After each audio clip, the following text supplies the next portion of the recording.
안녕하세요. 이번에 다뤄볼 책은 클레어 키건의 맡겨진 소녀입니다.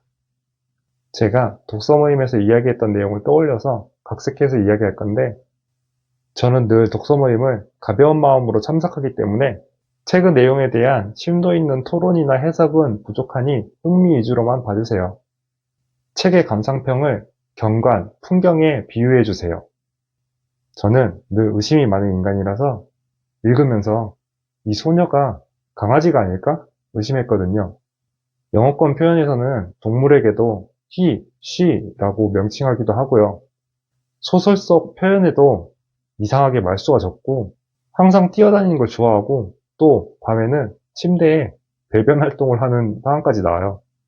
그래서 소녀를 강아지라고 생각했더니 소녀가 맡겨진 집의 풍경이 강형욱, 이찬종 소장님의 훈련소 같이 느껴졌어요. 소녀가 집으로 돌아갔을 때 엄마는 좀 컸구나 라고 말합니다. 아이는 어떻게 성장하는 걸까요? 이 장면은 학창시절 PTSD를 불러일으키는 장면 아닌가요?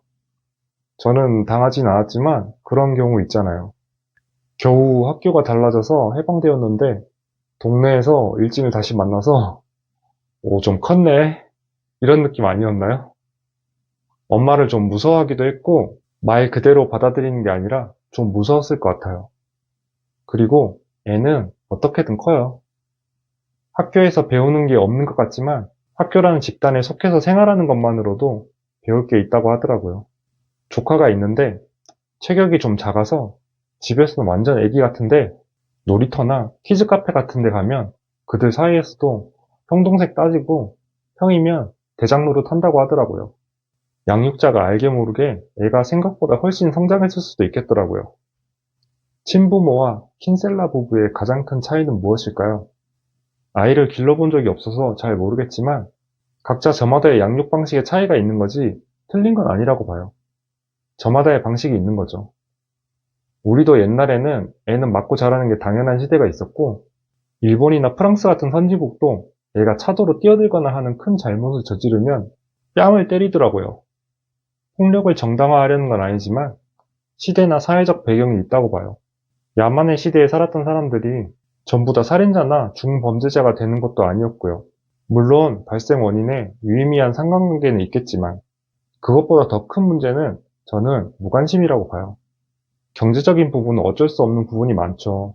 지금도 누구나 영어 유치원 보내고 싶고 닌텐도 스위치, 플스 막 사주고 싶고 좋은 옷 입히고 싶죠. 그런데 현실적으로 어렵지 않아요. 그래도 학교 갔다 와서 오늘은 뭐 했냐, 무슨 재미있는 일이라도 있었냐, 엄마는, 아빠는 이런 일이 있었다.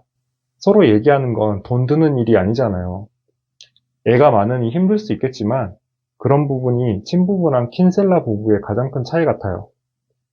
그런데 부부 사이도 똑같지 않을까요? 애가 없어도 킨셀라 부부가 서로도 대화가 많지 않을까요? 양육은 어른과 아이 관계에서만이 아니라 가족 구성원 전체에서의 분위기라고 생각해요. 침묵과 비밀의 의미. 저는 이 부분은 잘 몰라서 작가가 의도한 건지 무슨 의미인지 생각해 보진 않았어요. 찾아보니까 의도적으로 말하지 않음으로써 독자가 빈틈을 채우게 만드는 장치라고 하더라고요. 그런 점은 잘 모르겠고 이분 책 특징이 다 짧은데 작가마다 잘하는 영역이 정해져 있잖아요. 이분은 늘 짧은 소설만 쓰고요. 굳이 설명하지 않고 차라리 비밀과 침묵으로 남겨두는 게 이 짧은 구조랑 잘 맞아떨어진 것 같더라고요. 그래서 짧지만 잘 썼다고 느꼈어요. 의도한 건지 아닌지 모르겠지만 의도한 거 맞겠죠? 논란의 마지막 장면의 해석. 앞에서 말했듯이 소녀를 강아지라고 보면 훈련을 마치고 집으로 돌아가야 하는데 소장님과의 시간에 너무 감화되어 버린 거죠. 동물 행동 교정 전문가의 손길에 빠져버려서 아빠 하면서 달려갈 수밖에 없었던 거죠. 이미 그곳이 집이라고 생각해서 기소 본능이 발휘된 거라고 봤어요. 기억나는 건 여기까지고요. 분량도 103쪽으로 짧고 원제목인 포스터, 기르다, 양육하다의 의미를 생각해 보시면서 토론해 보세요. 좋은 독서 모임 시간 가지세요. 안녕.